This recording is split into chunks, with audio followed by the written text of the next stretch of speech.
అధ్యక్ష, ఈరోజు అందరి ఆమోదంతో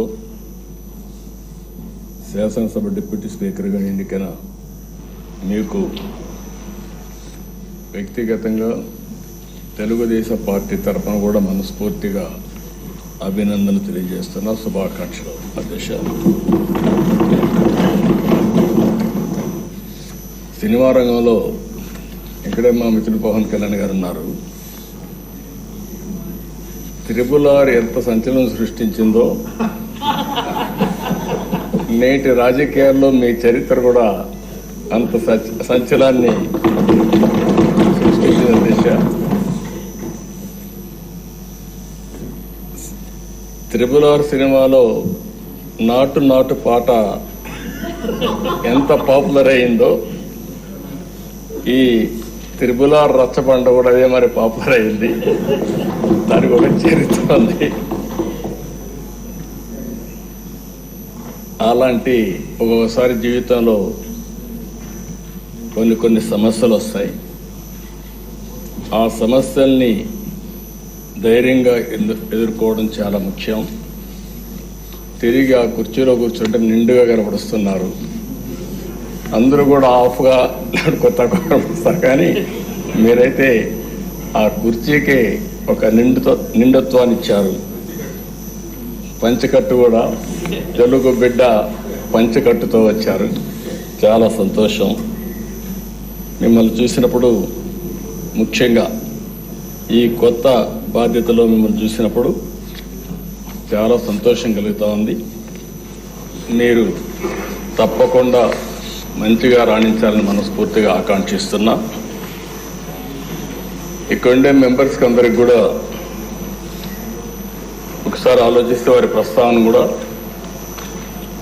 మే 14, 1962 విజయవాడలోని కనుమూరి వెంకట సత్య సూర్యనారాయణరాజు గారు, అన్నపూర్ణమ్మ దంపతులు జన్మించారు. ఆయన ఒక పారిశ్రామికవేత్తగా, రాజకీయవేత్తగా గుర్తింపు తెచ్చుకున్నారు. రఘురామకృష్ణరాజు గారు విశాఖపట్నంలోని ఆంధ్ర విశ్వవిద్యాలయంలో పోస్ట్ గ్రాడ్యుయేషన్ చేశారు. డిస్టింక్షన్లో పాస్ అయ్యారు. అప్పటి నుంచి కూడా మీరు ఎక్కడ చూసినా ఉత్సాహంగా మెరిట్లోనే ఉన్నారు. ఆయన మొదటి నుంచి మెరిట్ స్టూడెంట్. ఇండస్ట్రీ కూడా విద్యుత్ రంగంలో, ఎడిబుల్ ఆయిల్స్లో ఇలాంటి వ్యాపారాలు కూడా చేసి గుర్తింపు తెచ్చుకున్నారు. వాళ్ళ కుటుంబానికి కూడా రాజకీయ నేపథ్యం ఉంది. శిరీష్ రాజు గారు, వీళ్ళ తాతగారు, ఆయన జిఎస్ రాజు గారు 1958 నుంచి 64 వరకు ఏపీ లెజిస్లేటివ్ కౌన్సిల్ పదవికి మొట్టమొదటిసారిగా డిప్యూటీ చైర్మన్గా పనిచేశారు. ఇంకో పక్క సిరీస్ ఫార్మా ఎస్టాబ్లిష్ చేశారు అప్పట్లోనే. కానీ కొన్ని కారణాల వల్ల దాన్ని ముందుకు తీసుకుపోలేకపోయారు. కానీ లేకపోయింటే ఈరోజు రిచెస్ట్ మ్యాన్ ఆంధ్రప్రదేశ్లో ఆయన ఉండేవాడు. అప్పట్లో ఫార్మా అనేది చాలా ముఖ్యం. మన డిప్యూటీ స్పీకర్ గారు 19లో నర్సాపూర్ ఎంపీగా పోటీ చేసి గెలిచారు. అయితే వీరి ఆలోచన, వీరి వ్యక్తిత్వం మామూలుగా ఉండే వాళ్ళకి అడ్జస్ట్ కాలేరు. ఏదున్నా సరే ఫ్రాంక్గా మాట్లాడతాడు. మనసులో కల్మషం ఉండదు. ముందు వెనుక చూడకుండా మాట్లాడుతూ ఉంటారు.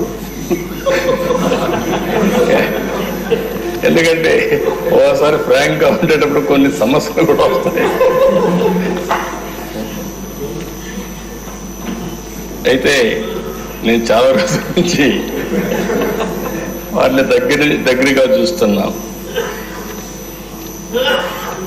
ఎక్కడన్నా తప్పులున్నప్పుడు కానీ, ఎక్కడన్నా ఇది ఉన్నప్పుడు కానీ, చెప్పాలనుకున్నప్పుడు కానీ కొండ బద్దలు కొట్టి చెప్పడం వారి మనస్తత్వం.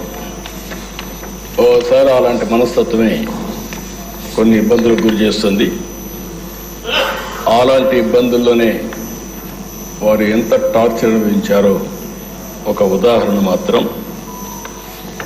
ఆయన మీరు చూస్తే పోయిన గవర్నమెంట్ ఎప్పుడైనా సరే ప్రభుత్వాలు ఒక సంస్కరణ చేయడం, ఒక అభివృద్ధి చేయడం, లేకపోతే సంక్షేమ కార్యక్రమాలు చేయడం వల్ల ఎక్కడికక్కడ ఒక పాపులారిటీ వస్తుంది. కానీ పోయిన ప్రభుత్వం ఒక టెర్రరిజం, గవర్నమెంటే ఒక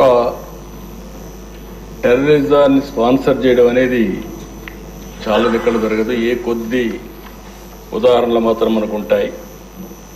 అలాంటి చూసినప్పుడు సొంత ఎంపీ విభేదించినప్పుడు, డిఫర్ అయినప్పుడు కావాలంటే మనం దూరంగా ఉంటాం, అది వేరే విషయం. కానీ ఏ విధంగా ఆయన పైన కక్షగట్టి పనిచేశారో, ఏ విధంగా కుట్రబన్నారో మనం ఒక్కసారి గుర్తుపెట్టుకోవాల్సిన అవసరం ఉంది. ముందు బెదిరించారు, భయపెట్టాలని చూశారు, కానీ ఏమాత్రం తగ్గలేదు. ఈయన నమ్ముకున్న సిద్ధాంతం ప్రకారం ముందుకు పోయి మాట్లాడే పరిస్థితికి వచ్చారు. అయితే మనం అందరం కూడా చూస్తే అలాంటి సందర్భంలో ఏకపక్షంగా తన సొంత ఎంపీ మీద రాజద్రోహం కేసు నమోదు చేసి, లేని కేసును నమోదు చేసి, ఆయన ఏమి కుట్రలు చేయలేదు, రాజద్రోహం చేయలేదు, లేకపోతే ఏదో పెద్ద ఇచ్చేసిన సందర్భం లేవు. మనందరూ కూడా తెలుసు. రాజద్రోహం కేసు నమోదు చేసి 2021 మే 14వ తేదీన, మే 14వ తారీఖున ఆయన పుట్టినరోజు. ఆ పుట్టినరోజు ఆయన అరెస్ట్ చేసి పైశాచిక ఆనందం పొందాలనే ఉద్దేశంతో ఆయన అరెస్ట్ చేశారు.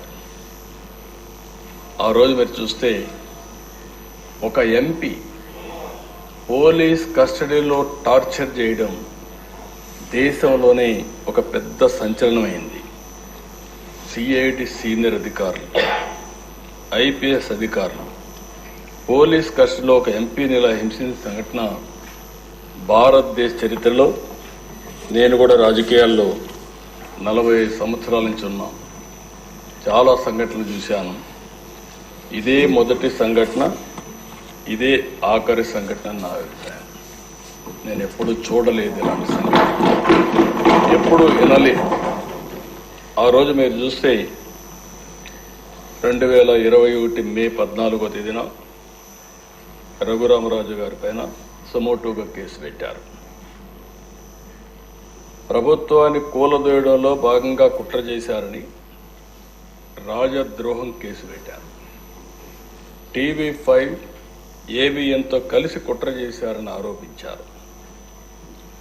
9 గంటలకు కంప్లైంట్ పెట్టారు, 10 గంటలకు FIR నమోదు చేశారు. మధ్యాహ్నం 2 గంటలకు హైదరాబాద్లో ఇంట్లో ఉంటూ వచ్చి అరెస్ట్ చేశారు. అంటే మీరు గుర్తుపెట్టుకోవాల్సింది, 9 గంటలకు కంప్లైంట్ ఇస్తారు, 10 గంటలకు FIR రిజిస్టర్ చేస్తారు. ఆంధ్ర పోలీసులు హైదరాబాద్కు వచ్చి 2 గంటలకు అరెస్ట్ చేసి అక్కడి నుంచి ఈయన తీసుకొస్తారు. ఆ రోజు శుక్రవారం నేరుగా, మళ్ళా దీనికి శుక్రవారానికి కూడా ఒక సిగ్నిఫికెన్స్ ఉంది. శుక్రవారం అయితే ప్రొక్లైన వచ్చి ఎక్కడికక్కడ కూల్చివేతలు చేస్తారు.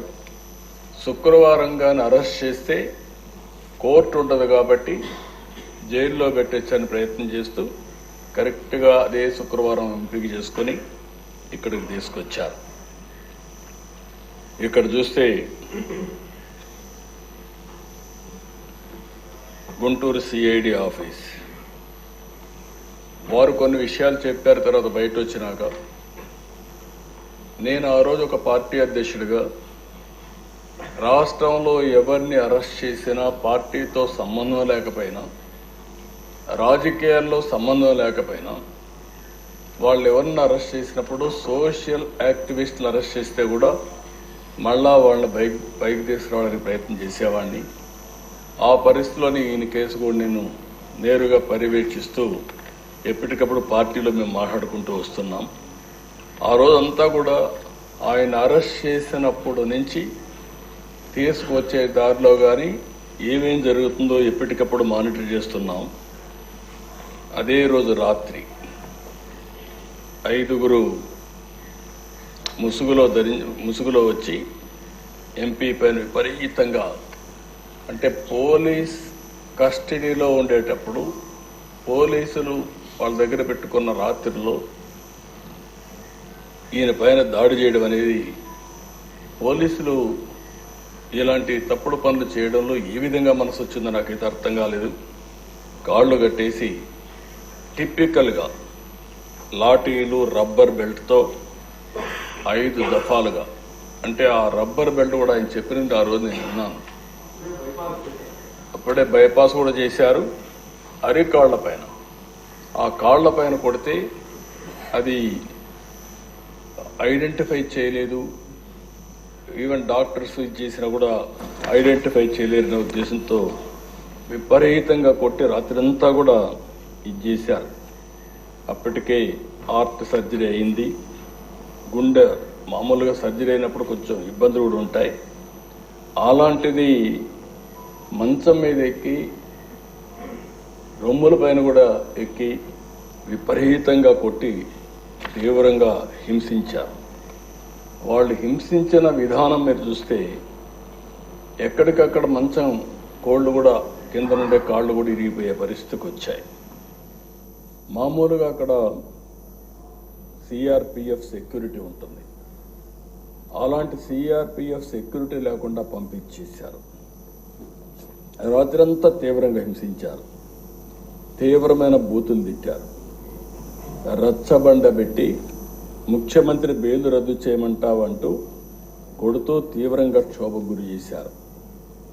ఒక సర్కిల్ ఇన్స్పెక్టర్, హెడ్ కానిస్టేబుల్ కాపలా ఉంటారు. ఇద్దరిని బయట పంపించి అదే సమయంలో ముసుగులు వేసుకుని వాళ్ళు వచ్చి, నేను అడిగాను ఆ రోజు కూడా వారిని అడిగాను, వారిని గుర్తుపెట్టగలుగుతారా అంటే గుర్తుపట్టడానికి వాయిస్ చూస్తే ఏమైనా చెప్పగలుగుతానేమో, కానీ ఎక్కడైతే ముసుగు వేసుకొని వచ్చారు, ముసుగు వేసుకొని వచ్చేసి ఇవన్నీ వెళ్ళిపోయారని చెప్పారు. ఆ రోజు రాత్రంతా కూడా మేము కూడా జాగారం చేసే పరిస్థితికి వచ్చాం. మొదటి రోజు సాయంత్రం వరకు ఉదయం తీసుకురాలేదు, కోర్టులో ప్రొడ్యూస్ చేయలేదు.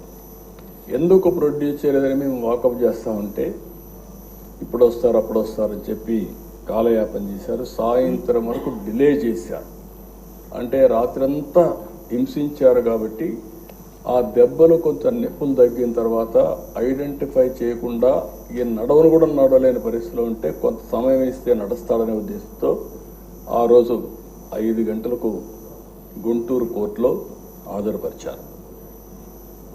అప్పటికే మేము చూస్తున్నాం, టీవీలో వస్తూ ఉంటే అవి కూడా వాచ్ చేస్తున్నాం. మనిషి కుంటుకుంటూ నడుస్తున్నాడు, అంటే ఏదో జరిగింది అనేది వాచ్ చేసుకుంటూ ఉన్నాం. అక్కడి నుంచి ఎప్పటికప్పుడు మేము ఏం చేయాలనో లాయర్స్తో వాళ్ళతో మాట్లాడుకుంటూ వచ్చాం. మళ్ళీ వాళ్ళు చెప్పింది, వారే వచ్చి చెప్పింది, కస్టడీలో కొట్టిన విషయం కోర్టులో చెప్తే ఈ రాత్రికి మళ్ళీ మా కస్టడీకి వస్తావు, అక్కడ చంపేస్తామని బెదిరించారు. ఈ విషయాన్ని చూసినప్పుడు ఈ రాష్ట్రంలో కూడా ఇవన్నీ జరుగుతాయా అనే ఆశ్చర్యం కలుగుతుంది. అయితే మేజిస్ట్రేట్ దగ్గరికి వచ్చిన తర్వాత ధైర్యం చేశాడు, ఆ కాళ్ళు చూపించాడు.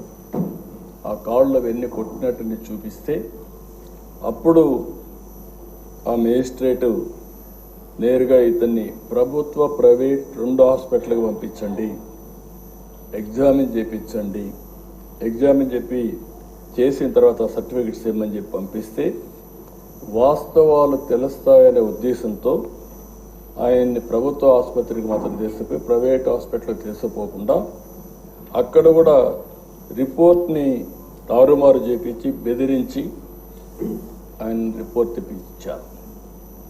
ఆ రిపోర్ట్ వస్తానే 16వ తారీఖున జైలుకు పంపించారు. ఇదే సమయంలో సమాంతరంగా హైకోర్టులో కూడా ఈ కేసు జరుగుతూ ఉంది. అంటే మేజిస్ట్రేట్ కోర్టులో కేసు ఉంది, హైకోర్టులో కేసు ఉంది, హైకోర్టులో కూడా ఏమాత్రం కూడా కోఆపరేట్ చేయకుండా వీళ్ళు ఇచ్చేస్తే మధ్యాహ్నం 12 గంటలకి కోర్టు సమావేశమైంది. రఘురామకృష్ణరాజు యొక్క రిపోర్ట్ ఇవ్వమని కోర్టు అడిగింది, కానీ వాళ్ళు రిపోర్ట్ ఇవ్వలేదు. మధ్యాహ్నం ఇవ్వాల్సిన రిపోర్టు సాయంత్రం 6 గంటలకు ఇచ్చారు. దీంతో హైకోర్టు కూడా ఆగ్రహం వ్యక్తం చేస్తూ రఘురామకృష్ణరాజు గారిని స్వయంగా తీసుకురండి హైకోర్టుకి అని చెప్పారు. ఆయన ఇప్పటికే జైల్లో ఉన్నాడు, ఇప్పుడు మేము తీసుకురాలేమని మొరాయించారు. మరుసటి రోజు 17వ తారీఖు హైకోర్టులో విచారణ జరిగింది. ఇది ఉన్నప్పుడు వారి అడ్వకేటు వారితో కూడా మేము కూడా మాట్లాడి సుప్రీంకోర్టులో వెకేషన్ బెంచ్లో కేసు వేశారు. సుప్రీంకోర్టు ఇమ్మీడియట్గా ఈయన్ని హైదరాబాద్లో మిలిటరీ హాస్పిటల్కి, ఇక్కడుండే హాస్పిటల్ పైన నమ్మకం లేక ఇక్కడ హాస్పిటల్లో మళ్ళా తారుమారు చేస్తారు, బెదిరిస్తారు, రిపోర్ట్లు ఇవ్వరనే ఉద్దేశంతో హైదరాబాద్లో మిలిటరీ హాస్పిటల్కి రెఫర్ చేశారు. అప్పుడు కూడా మొరాయించారు. ఏదైతే ఆయన్ని ఇమ్మీడియట్గా తరలించాల్సింది పోయి తరలించకపోతే సుప్రీంకోర్టు చాలా స్పష్టంగా తెలంగాణ హైకోర్టు చీఫ్ జస్టిస్ నియమించిన న్యాయాధికారి సమక్షంలో పరీక్ష నిర్వహించి మంగళవారం నాటికి సుప్రీంకోర్టుకు రిపోర్ట్ ఇమ్మని చెప్పి ఆదేశాలు ఇచ్చారు. అందువల్ల సోమవారం సాయంత్రం 5 గంటలకు ఇక్కడి నుంచి జైల్లో నుంచి తీసుకుపోయి హైదరాబాద్లో సికింద్రాబాద్ మిలిటరీ హాస్పిటల్లో చేర్చారు. అక్కడ కూడా మేము వాచ్ చేస్తున్నాం. అక్కడ కూడా ఆ రోజు ఒక అధికారి పనిచేస్తూ అక్కడికి వెళ్ళి అక్కడ కూడా మ్యానిపులేట్ చేయాలని ప్రయత్నం చేశాడు. అది కూడా మేము పేపర్ ద్వారా మళ్ళీ ఎక్కడికక్కడ లీక్ చేసి ప్రెషర్ పెట్టే ప్రయత్నం చేశాం. సభ్యతగా ఉండదని ఆ వ్యక్తి పేరుని చెప్పడం లేదు, కానీ ఆ వ్యక్తిని తీసుకొచ్చి ఎక్కడికక్కడ ఒక పవిత్రమైన దేవాలయంలో అధికారిగా పెట్టుకుని ఎలాంటి లాబీలు చేయించే పరిస్థితికి వచ్చారు. అంటే ఎంత దుర్మార్గంగా ప్రవర్తించారో అంత దుర్మార్గంగా ప్రయత్నించే పరిస్థితికి వచ్చారు. అయితే అవన్నీ చూసిన తర్వాత నెక్స్ట్ డే 3 రోజుల వరకు ఆయన ట్రీట్మెంట్ ఇచ్చిన తర్వాత సుప్రీంకోర్టు బెయిల్ ఇచ్చే పరిస్థితికి వచ్చింది. ఇది మనందరం ఒక్కసారి ఆలోచించినప్పుడు ఇక్కడతో ఆగలేదు కక్ష. నర్సాపూర్ లోక్సభ పరిధిలో పేద అమిరం గ్రామంలో అల్లూరి సీతారామరాజు విగ్రహావిష్కరణ జరిగింది. సాక్షాత్తు ప్రధానమంత్రి గారు ఆ ఫంక్షన్కి వచ్చారు. ఈయన స్థానిక ఎంపీగా ఉండి ఈయన ఇంటికి కూడా పక్కనే 500 మీటర్లు ఉంటుంది విగ్రహావిష్కరణ. అందుకని ఈయన కూడా వెళ్ళాలని చెప్పి ప్రయత్నం చేసి హైదరాబాద్ నుంచి రావడానికి ప్రయత్నం చేశాడు. కానీ ప్రయత్నం చేసి పర్లేదు వెళ్ళాలి అనే ఉద్దేశంతో నర్సాపూర్ ఎక్స్ప్రెస్లో టికెట్లు కూడా రిజర్వ్ చేసుకున్నాడు. బేగంపేటకు వచ్చిన తర్వాత దిగేశాడు. దిగి మళ్ళీ అందరికి మెసేజ్ ఇచ్చారు, మాకు కూడా మెసేజ్ వచ్చింది, నేను వెళ్ళడం లేదు, నేను వెళితే ఏదైతే సత్తెనపల్లి ఆ ప్రాంతం పిడుగురాళ్ళ సత్తెనపల్లిలో వాళ్ళు ఒక ప్లాన్ చేశారని తెలిసింది. అవసరమైతే భోగిని తగలబెట్టి చంపేయాలని చెప్పి ఆ వార్త తెలిసింది కాబట్టి నేను దిగేశాను, నేను పోవడం లేదని చెప్పి దిగేసి వచ్చే పరిస్థితికి వచ్చాడు. అంటే ఇవన్నీ చూస్తే ఇవి సాధ్యమా, ఇవి జరుగుతాయా అనిపిస్తుంది. కానీ వీరి విషయంలో ఇవన్నీ జరిగాయి. 5 సంవత్సరాలు ఎంపీగా ఎన్నికైన తర్వాత నియోజకవర్గానికి రాలేకపోతే కడాను రచ్చబండ పెట్టి ప్రజలకు జరిగిన విషయాలు జరిగినట్టు చెప్పి ప్రజల ఆదరణ పొందిన వ్యక్తి ఈ రఘురామకృష్ణ. అందుకే నేను త్రిబుల్ ఆర్ సినిమా ఎంత సంచలనమో ఈయన జీవితం కూడా అంతే సంచలనం. ఇంకొక విషయం కూడా మనం గుర్తుపెట్టుకోవాలి. మామూలు వ్యక్తి అయితే ఆ ధైర్యంగా ముందుకు వచ్చేవాడు కాదు. ఒక్కసారి నేను ఎన్నోసార్లు చెప్పాను, కొంతమంది నేరస్తులు నాకు ఇది చూసినప్పుడు ఒకటి గుర్తొస్తుంది. ఇలాంటి చూసినప్పుడు ఇంకా చాలా జరుగుతున్నాయి. అవి చూసినప్పుడు నాకు ఎప్పుడు కూడా దేశంలో ఎక్కడన్నా జరిగిందా అని నేను అధ్యయనం చేశాను.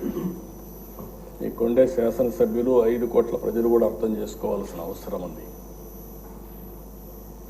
రెండోది ఆయన విషయంలోనే కాదు, నా విషయంలో కూడా జరిగిన తర్వాత ఏదైతే నా అభిప్రాయాన్ని ధృవీకరించుకున్నాను.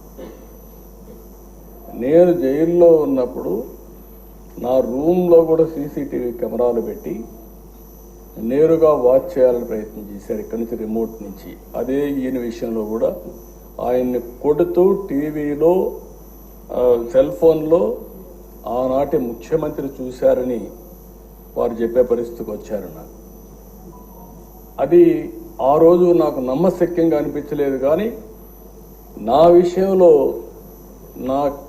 ఎక్కడైతే నన్ను జైల్లో పెట్టారో ఆ రూమ్లో కూడా సీసీటీవీ కెమెరా పెట్టి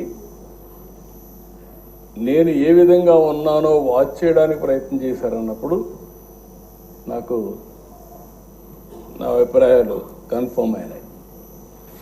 అది అయిన తర్వాత నేను చాలాసార్లు ఆలోచించాను, ఎక్కడన్నా ఇలాంటి వాళ్ళు ఉన్నారా, ఎక్కడన్నా జరిగిందా ప్రపంచంలో అని అడిగితే ఒకే ఒక వ్యక్తి దొరికాడు.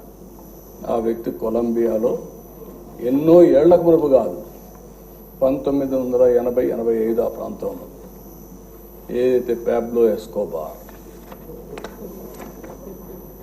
అతనికి ఇతనికి కరెక్ట్గా సరిపోతున్నాయి పోలికలు, దాంట్లో ఏం అనుమానం లేదు. అతను కూడా మీరు చూస్తే కొలంబియాలో మారక ద్రవ్యాల ముఠాలకు ఎస్కోబార్ నాయకుడు. అత్యంత ధనికుడుగా, నేరస్తుడుగా, దుర్మార్గుడుగా ఎమర్జయ్యాడు. దుర్మార్గుడు అంటున్నా నేను. ప్రపంచ మార్కెట్లో 80% కోకైన్ వంటి మారక ద్రవ్యాలని తయారు చేసి సరఫరా చేసి మొత్తం ప్రపంచంలోని డ్రగ్ స్మగ్లర్గా తయారయ్యాడు. మన ఈయన్ని కూడా చూస్తే గంజాయి వచ్చింది, డ్రగ్స్ వచ్చాయి. ఈరోజు నేను హామీ ఇస్తున్నా, ఎట్టి పరిస్థితుల్లో రాబోయే రోజుల్లో ఎవరైనా సరే గంజాయి అమ్మినా, గంజాయి పండించిన ఉక్కు పాదంతో ఈ ప్రభుత్వం అణిచివేస్తాం. ఒక్కరోజు మాట్లాడా? ఒక్కరోజు కనీసం ఆలోచించాడా? ఎంతమంది పిల్లలు, ఎంతమంది నాశనం అయిపోయారు గంజాయి తీసుకొని, ఎంతమంది డ్రగ్స్ కడెక్ట్ అయిపోయి ఎన్ని ఘోరాలు నేరాలు జరిగాయంటే అన్ని ఘోరాలు నేరాలు జరిగే పరిస్థితి వచ్చింది. ఆ పాబ్లో ఎస్కోబార్ అయితే 1985లో సుప్రీంకోర్టులో గెరిల్లాతో దాడులు చేయించాడు. 11 మంది న్యాయమూర్తిని చంపేశారు. ఈ ఎంపీని కూడా అదే విధంగా చంపేవారు. కనీసం ఈ దేశంలో ప్రజాస్వామ్యంలో కాస్తో కోస్తో చెక్స్ అండ్ బ్యాలెన్సెస్, కోర్టులు ఇవన్నీ ఉన్నాయి కాబట్టి కొంతవరకన్నా బయటపడ్డాం. కానీ లేకపోతే ఇతన్ని ఎప్పుడో ఎలిమినేట్ చేసే పరిస్థితికి వచ్చారు. సుప్రీంకోర్టులో బుల్డోజర్తో గుర్తించారు.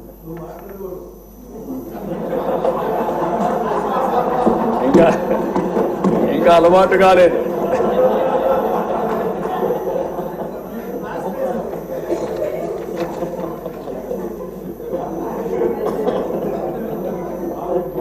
కాబట్టి మీరు అతనికి ఇతనికి చూస్తే ఒక వ్యక్తి అతని మీద మాట్లాడాడని, మినిస్టర్ పార్లమెంట్లో మాట్లాడాడని అతను చంపించేశాడు. ఇక్కడ అదే సంఘటనలు జరుగుతున్నాయి. ఎవరైనా సరే మాట్లాడితే, ఎదురు తిరిగితే, లేకుంటే ప్రజాస్వామ్యంలో ఇది తప్పు అని చెప్పితే ఇంకా వాళ్ళ మీద పడిపోయే పరిస్థితి. శాసిస్తున్నాడు, ఎవ్వరూ మాట్లాడడానికి వీలు లేదని శాసించే పరిస్థితికి వచ్చారు.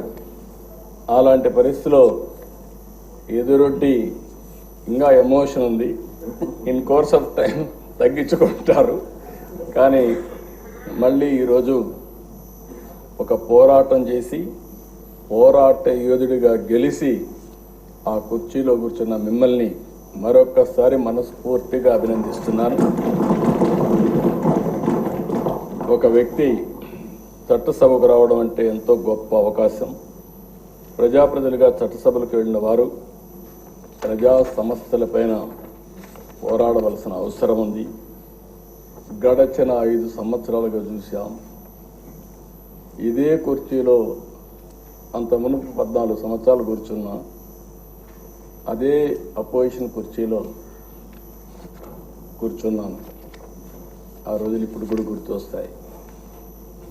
ఒక్కరోజు కూడా అసెంబ్లీ సుజావుగా జరగడం కానీ, బూతులు లేకుండా అసెంబ్లీ జరిపిన సంఘటనలు లేవు. సరే, అందరి మాదిరిగా నాకు కూడా అవమానాలు జరిగాయి. అవన్నీ నేను ఇప్పుడు పోవడం లేదు. కానీ ఆ రోజు కూడా ఒక మాట చెప్పాను. ఇది గౌరవ సభ కాబట్టి ఈ సభలో నేను ఉండలేను. మళ్ళీ ప్రజాక్షేత్రంలో గెలిచి గౌరవ సభగా చేసిన తర్వాతనే ఆ సభలో అడుగు పెడతానని వచ్చాను. ఈరోజు అందరం కూడా దీన్ని గౌరవ సభగా చేయడం కోసం ప్రజాప్రతినిధులుగా మనందరం ఈ సభ ఔన్నత్యాన్ని, గౌరవాన్ని కాపాడవలసిన బాధ్యత మనందరిపైన ఉంది. ఇక్కడుండే నిన్నటి వరకు మీరు ఏది మాట్లాడిన చలామణి అయింది. కానీ ఇప్పటి నుంచి ఆ కుర్చీలో కూర్చున్న తర్వాత ఆ కుర్చీ గౌరవాన్ని కాపాడుతూ మీ గౌరవాన్ని పెంచే విధంగా మీరు ముందుకు పోవాల్సిన అవసరం ఉందని చెప్పి కూడా డిప్యూటీ స్పీకర్గా వారిని కోరుతున్నా.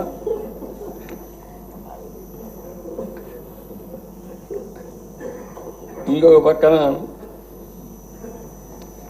ఎప్పుడు కూడా మనందరం ఒకటి గుర్తుపెట్టుకోవాలి. ఇక్కడుండే వాళ్ళందరం చాలామంది బాధితులు ఉన్నాం. ఇంత మునుపు స్పీకర్ గారు ఉన్నారు.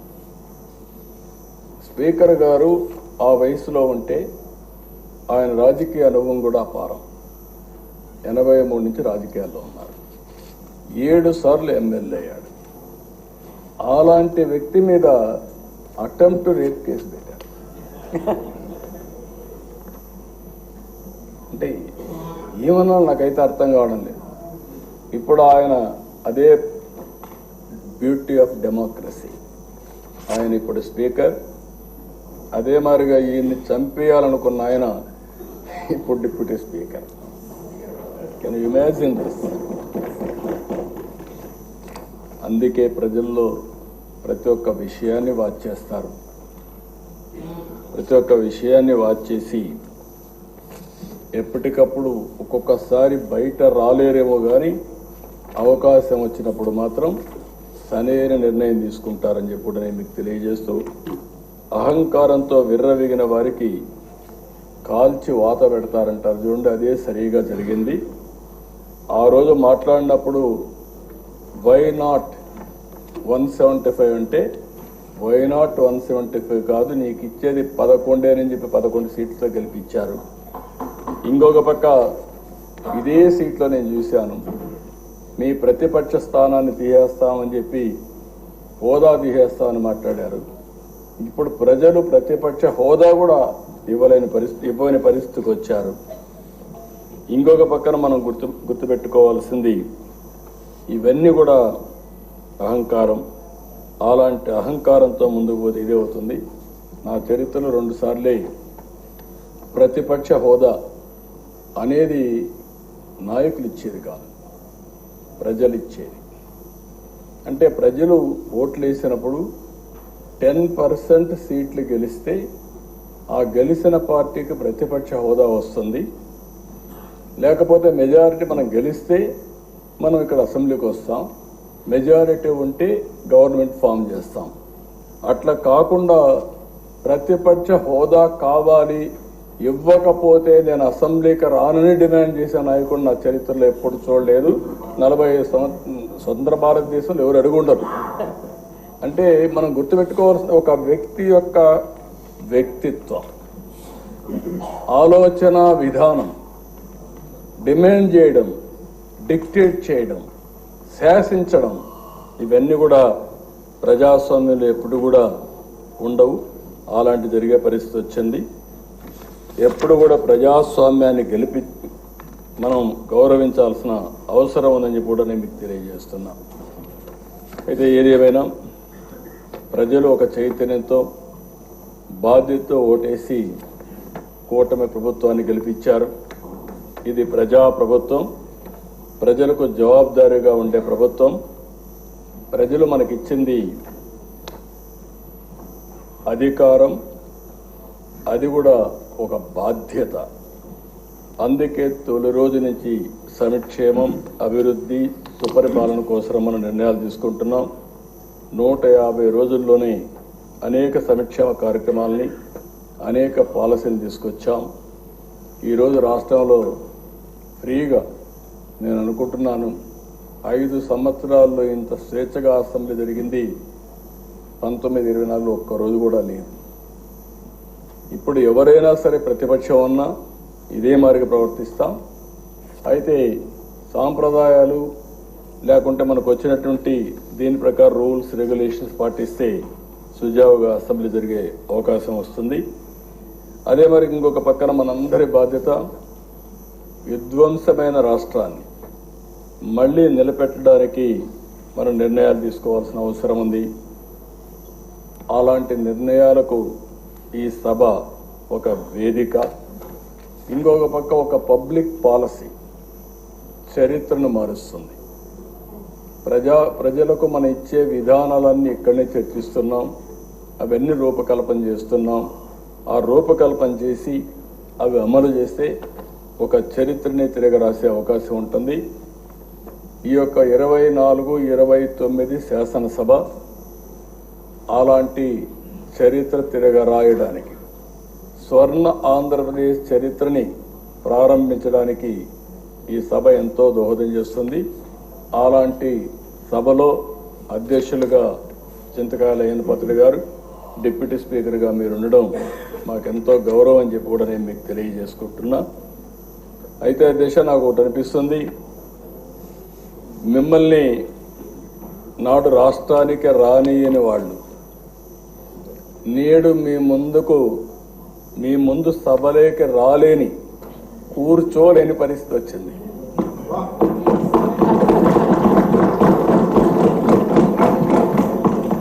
మిమ్మల్ని నాడు రాష్ట్రానికి రానియని వాళ్ళు నేడు మీ ముందు సభలోకి రాలేని, కూర్చోలేని పరిస్థితి వచ్చింది.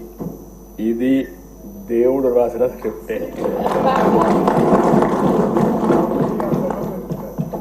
That is the beauty of democracy, that is the miracle. ఆ రోజు ఒక్క క్షణం భగవంతుడు చిన్న చూపు చూసుంటే త్రిపులార్ని ఇక్కడ చూసేవాళ్ళం కాదు. కానీ భగవంతుడు డెస్టినీ గట్టిగా ఉన్నప్పుడు ఏది జరగదు.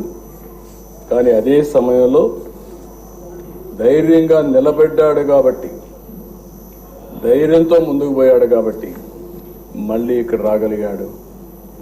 ఏ మాత్రం కొద్దిగా కూడా భయపడుంటే భయమే రఘురామకృష్ణరాజు గారు చంపేసేది. ఆ ధైర్యానికి, ధైర్య సాహసాలకు మారు పేరైనటువంటి రఘురామకృష్ణరాజు గారిని మనస్ఫూర్తిగా అభినందిస్తూ, అలాంటి వాళ్ళు మనందరికి కూడా, మీ అందరికి కూడా చాలా మంది యంగ్స్టర్స్కి ఆదర్శం కావాల్సిన అవసరం ఉంది. అది కూడా మీరందరూ గుర్తుపెట్టుకోవాల్సిన కోరుతూ, డిప్యూటీ స్పీకర్ గారు, మీరు ఆ పదవికి వన్నీ తెస్తారని, మన శాసనసభను ఒక సమున్నతమైన సభగా నిర్వహిస్తారని మనస్ఫూర్తిగా ఆశిస్తూ, మనస్ఫూర్తిగా మీకు అభినందన తెలియజేసుకుంటూ, మీ సాహసాన్ని గురించి, ధైర్యాల గురించి రాజీ పడాల్సిన అవసరం లేదు. అదే సమయంలో మళ్ళీ ఒక కోరుతున్నా, ఆ కుర్చీ ఔన్నత్యాన్ని పెంచే విధంగా, సభని ముందుకు తీసుకుపోయే విధంగా మీరు అన్ని విధాలుగా ప్రవర్తించాల్సిందిగా, ప్రయత్నం చేయాల్సిందిగా కోరుకుంటూ, భగవంతుడు ఆ శక్తిని మీకు ఇవ్వాలని మనస్ఫూర్తిగా ఆకాంక్షిస్తూ, మీ ద్వారా భవిష్యత్తులో కూడా ఈ రాష్ట్రానికి అనేక మంచి కార్యక్రమాలు జరగాలని మనస్ఫూర్తిగా ఆకాంక్షిస్తూ మీ దగ్గర సెలవు తీసుకుంటున్నాను. Thank you.